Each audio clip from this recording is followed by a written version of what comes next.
নাপালে দুখ নকৰিব মানে চিষ্টেমেটিক কৰিব সময়ো নাই যেহেতু আমি মছলপুৰ সমষ্টি হৈ পেলাই যি সময়ত আমি কেম্পেইনিঙত আছিলোঁ যি সময় ইলেকশ্যনত কেম্পেইনিং চলি আছিলে তেতিয়া মই বিভিন্ন গাঁৱত মই জিকি গ'লে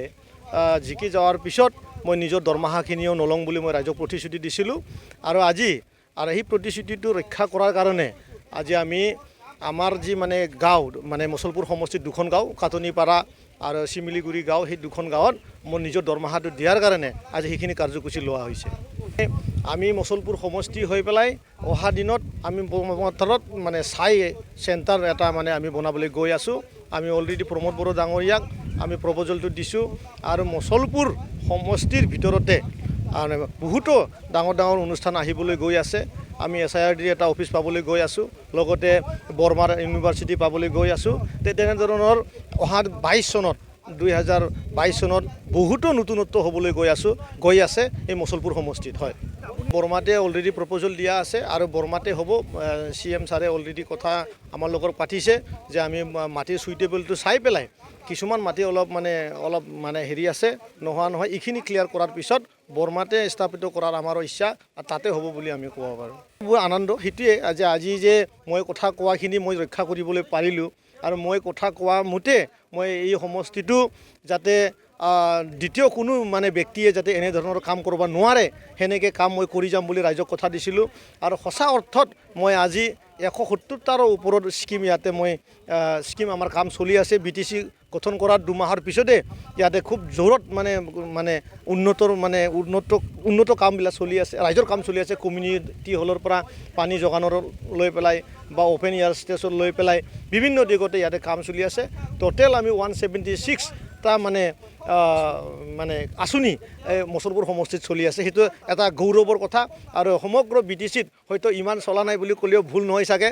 আৰু মোৰ কলিগবিলাক যাতে বেয়া নাপায় আৰু সেইখিনি মই ক'লোঁ আৰু যোৱা 12 তাৰিখত আমি 17 তাৰিখত 17 জুন মাহত আমি এটা CM ছাৰৰ লগত একেলগে আমি ভিজিট কৰিছোঁ আৰু CM ছাৰৰ কথামতে আমি অলৰেডি 6 মাহৰ ভিতৰতে যিয়ে আমাৰ আধৰুৱা কাম যোৱা সময়ত যি চৰকাৰ আছিলে এই চৰকাৰে বহুতো আধৰুৱা কাম কৰি গৈছে সেই আধৰুৱা কামখিনি আমি সঁচা অৰ্থত এই 5 বছৰত কমপ্লিট কৰি পেলাই ৰাইজক এটা উচৰ্গা ধৰণৰ দিয়াৰ কাৰণে মানে খুব জোৰদাৰভাৱে আমি যুঁজি আছোঁ আৰু তাৰে আমাৰ মছলপুৰত কালচাৰেল কমপ্লেক্স আৰু এটা অডিটৰিয়াম হল আৰু বডোলেণ্ড গেষ্ট হাউচ সেই মানে হাফ ডান ৱৰ্কক ফিনিচিং কৰাৰ কাৰণে আমাক প্ৰমোদ বড়ো ডাঙৰীয়াই 1 বছৰৰ সময়সীমা বান্ধি দিছে আৰু আমি অলৰেডি মানে তীব্ৰ গতিৰে এষ্টিমেট বনোৱাৰ পৰা আৰু মানে প্ৰজেক্ট ষ্টাডি কৰাৰ পৰা আৰম্ভ মানে সকলো কামবিলাক চলি আছে মানে তীব্ৰ গতিৰে মছলপুৰত অলপ মানে চেঞ্জ আহিব এই বছৰত এইটো মানে খাটাং হৈছে আৰু হয় মই কৈছোঁ যে মই আচলতে ব্যক্তিগত ধৰণৰ কোৱা নিচিনা অলপ হ'ব মই যেতিয়ালৈ BTR চৰকাৰলৈ থাকিম মই BTR চৰকাৰত নতুনত্ব দিম মোৰ ফালৰ পৰা সেইটোৱে হ'ল খোকলাবাৰী ফাৰ্মত অসমৰ ভিতৰত দ্বিতীয় লাম্বা এটা মানে পুখুৰী হ'বলৈ গৈ আছে পন হ'বলৈ গৈ আছে এইটো 2000 মিটাৰ মানে 2 কিলোমিটাৰ লাম্বা 100 মানে ব্ৰেড মানে 100 মিটাৰ বহল ৰাস্তা হ'ব তাৰ লগত টুৰিষ্টৰ তাত মানে আকৰ্ষণৰ কাৰণে কেন্দ্ৰিত কৰাৰ কাৰণে তাত বটিঙৰ ফেচিলিটি থাকিব আৰু বিভিন্ন মানে আমাৰ যিহেতু তাতে বেংগল ফ্লৰিডাৰ মানে তাত বহুত ৰাষ্ট আছে সেই বেংগল ফ্লৰিডাটো চোৱাৰ কাৰণে তাত মানে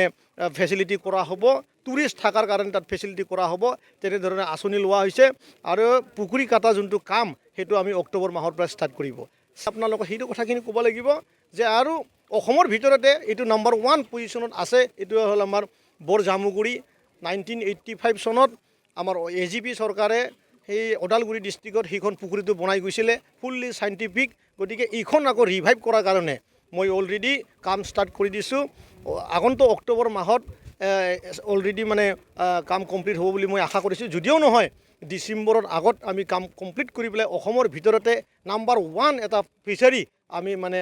বৰ জামুগুৰিটো কৰিম বুলি মই আপোনালোকক কথা দিছোঁ BTRৰ ৰাইজক মই কথা দিছোঁ আমি বৰ জামুগুৰিৰ কাৰণে 2 crore 76 লাখ মানে অলৰেডি মানে টকা ষ্টেট গভৰ্ণমেণ্টত প্ৰপ'জেল দিয়া আছে আৰু আমাক অসমৰ CM ছাৰ আমাৰ হেমন্ত বিশ্ব শৰ্মা ছাৰে কৈছে যে আমি ফিচাৰী ডিপাৰ্টমেণ্টত বহুতো ইণ্টাৰেষ্টেড আমি আপোনাৰ লগত BTCত আমি সেইখিনি ফিচাৰী আৰু ভেটেনাৰীৰ কাৰণে পইচা দিম লগতে আমি অন্য ডিপাৰ্টমেণ্টতো মানে আকৌ এডিশ্যনেল যি বাজেট 12 তাৰিখৰ হ'বলৈ গৈ আছে এডিশ্যনেল বাজেটত আমি BTC ফালৰ পৰা বহুত আশাবাদী যে আমি আৰু অলপ পইচা পাম আৰু সেই পইচাৰে BTCৰ উন্নতৰ কাম কৰিম বুলি আমি সাজু অলৰেডি ট্ৰেক্টৰ আহি পৰিছে মছলপুৰ ব্লকতো অলৰেডি ট্ৰেক্টৰ আহি পৰিছে কিন্তু আমাৰ কিছুমান মানে ফৰ্মেলিটি আছে যেনেকুৱা ড্ৰাইভাৰ মানে ল'বলৈ লাগিব আৰু VGDC বিলাকত কি ধৰণৰ আমি মানে ট্ৰেক্টৰটো হাল বাই দিম ঠিক তেনেধৰণৰ অলপমান মানে আমাৰ মাজত এডজাষ্টিং অলপ মানে কমিনি হৈ আছে কিন্তু ট্ৰেক্টৰৰ পথাৰত যোৱাৰ কাৰণে সাজু মছলপুৰ ব্লকত অলৰেডি 5খন ট্ৰেক্টৰ সাজু হৈ আছে হয়তো এখন এতিয়া আছে 4খন অলৰেডি VGDC বিলাকত গৈছে মুঠতে যিকোনো টাইমতে অহাকালিৰ পৰা হ'ব পাৰে খেতিয়ে গৈ কিন্তু ট্ৰেক্টৰ পাব এইটো একদম নিশ্চিত আমাৰ প্ৰমোদ বড়ো ডাঙৰীয়া এইটো এটা ড্ৰিম প্ৰজেক্ট সেই ড্ৰিম প্ৰজেক্টটোত সকলো ডিপাৰ্টমেণ্টৰ পৰাই কাম কৰিব সিড ফাৰ্ম মই এটা 1 by 1 কৈ আছোঁ সিড ফাৰ্ম এগ্ৰিকালচাৰ সিড ফাৰ্মৰ কাৰণে 1996 crore টকা অলৰেডি ষ্টেটৰ লগত আমাৰ ডিছকাছ হৈছে সেই সিড ফাৰ্মত আগত যি ধৰণৰ চেণ্ট্ৰেল সিড ফাৰ্ম আছিলে ঠিক তেনেধৰণে আকৌ মানে ৰূপত অনাৰ কাৰণে চেণ্ট্ৰেলে 1000 crore rupees আমাক দিবলৈ কথা কৈ আছে আৰু লগতে আমাৰ ডায়েৰী আৰু ভেটেনাৰী আৰু ফিচাৰী এই সব মিলাই পেলাই 1200 crore মানে আকৌ মানে কোকলাবাৰী ফাৰ্মত আৰু ইনভেষ্টমেণ্ট হ'ব আৰু এইটোৱেদি সমগ্ৰ অসমত আমি এজ আ নাম্বাৰ 1 বা ৱৰ্ল্ডৰ ভিতৰতে নাম্বাৰ 1 এটা সিড ফাৰ্ম এটা কৰাৰ কাৰণে প্ৰমোদ বড়ো ডাঙৰীয়াৰ চৰকাৰ আৰু লগতে আমি মানে ডিপাৰ্টমেণ্টলি এডমিনিষ্ট্ৰেশ্যন সাজু হৈ গৈছে ডিপাৰ্টমেণ্টত আজিলৈকে আমি নতুনত্বৰ নামত আমিও ভেকচিনেশ্যনৰ কাম চলি আছে স্কিম বুলি ক'লে ভেটেনাৰীত যোৱা চৰকাৰে যি ধৰণৰ কৰি ৰাখিছে সেই ভেটেনাৰীটো ৰিভাইভ কৰিবলৈ বহুত দৰকাৰ ভেটেনাৰী ডিপাৰ্টমেণ্টত BTCত আমাৰ যি মেন পাৱাৰ যি বিষয়া আমলা বহুত কম আছে আমি প্ৰথমতে বিষয়া আমলাটো ফিল আপ কৰাৰ কাৰণে চেষ্টা কৰিছোঁ যিহেতু আমি আগতে কৈছোঁ যে মেকানিজম যি মানে কাম কৰাৰ যি মানে ট্ৰেক এই ট্ৰেকটোত মানে যোৱা চৰকাৰে বনাই থৈ যোৱা নাই আমি প্ৰথমতে ৰাস্তা বনাবলৈ সাজু কৰিছোঁ ভেটেনাৰী ডিপাৰ্টমেণ্টটোকো যাতে আমি আমাৰ মানে BTCৰ ভিতৰত এটা ভাল ৰেভিনিউ কালেকশ্যন কৰা এটা বনাব পাৰে তাৰ কাৰণে যুদ্ধ মানে চলি আছে ঠিক তেনেদৰে আমি এইবাৰ বাক্সা ডিষ্ট্ৰিক্টৰ এটা গটাৰী 5 crore এটা গটাৰী যোৱাকালি মই আমাৰ পাৰ্কিজুলি বগাজুলি এটা স্পট চাই আহিছোঁ মই বিশ্বাস মোৰ পূৰা 100% মই এটা বিশ্বাসেৰে ক'ব পাৰোঁ মই বহুত জলদি ইয়াত মানে আমাৰ যোনটো BTCৰ ভিতৰত 4টা যিহেতু আমি গটাৰী ফাৰ্ম এটা প্ৰপ'জেল ষ্টেট গভৰ্ণমেণ্টত দিয়া হৈছে এডিশ্যনেল বাজেটত তাৰে মই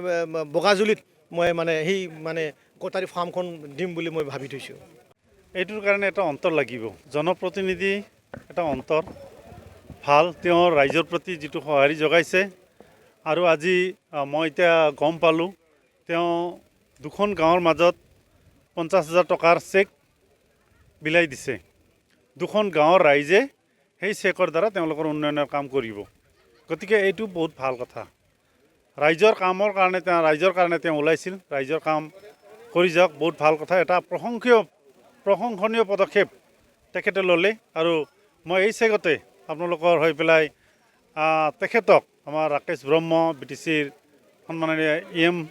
মহোদয়ক মই ধন্যবাদ জ্ঞাপন কৰিলোঁ EM ছাৰৰ যিখিনি কথা আৰু কাৰ্য এইখিনি অতি মিল আছে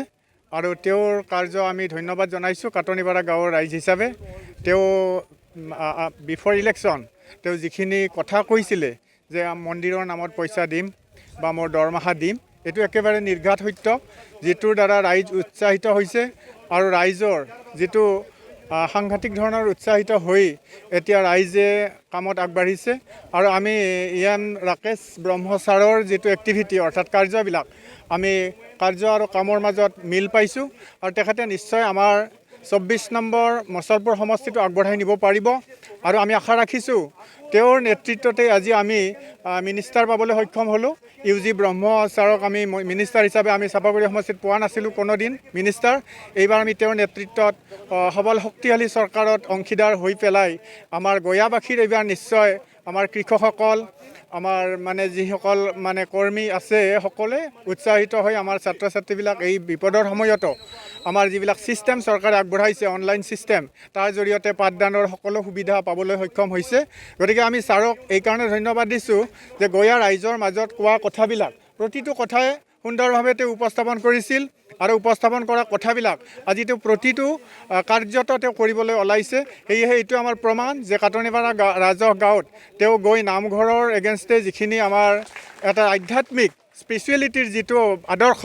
এইটো মানুহৰ আধ্যাত্মিকভাৱে যদি সবল হ'ব পাৰে তেতিয়াহে ৰাইজত মানুহ মিলামিলিকৈ থাকিব পাৰে। এইটোত তেওঁ আমি ধন্যবাদ জনাইছোঁ। মন্দিৰ, মছজিদ, নামঘৰ এইবিলাক আমাৰ সকলোৰে এক উপাসনাৰ স্থান, যিটো স্থানত আমি আধ্যাত্মিকভাৱে সবল হ'ব পাৰোঁ, যে আমাৰ সমষ্টিৰ সকলো মানুহে আধ্যাত্মিকভাৱে সবল হ'ব পাৰে। নিশ্চয় আজি পমুৱা পথাৰ এই মন্দিৰ প্ৰাংগণত প্ৰাথমিক বিদ্যালয় আছে আৰু গঞা ৰাইজৰ সাক্ষাতত যিখিনি আমাক অনুদান আগবঢ়ালে এইখিনিত আমি তেওঁক সহস্ৰ ধন্যবাদ জনাইছোঁ আৰু তেওঁৰ সবল শক্তিশালী হৈ উঠক, যাতে আমাৰ ৰাইজৰ সেৱা তেওঁ ভাল ধৰণে আগবঢ়াব পাৰে।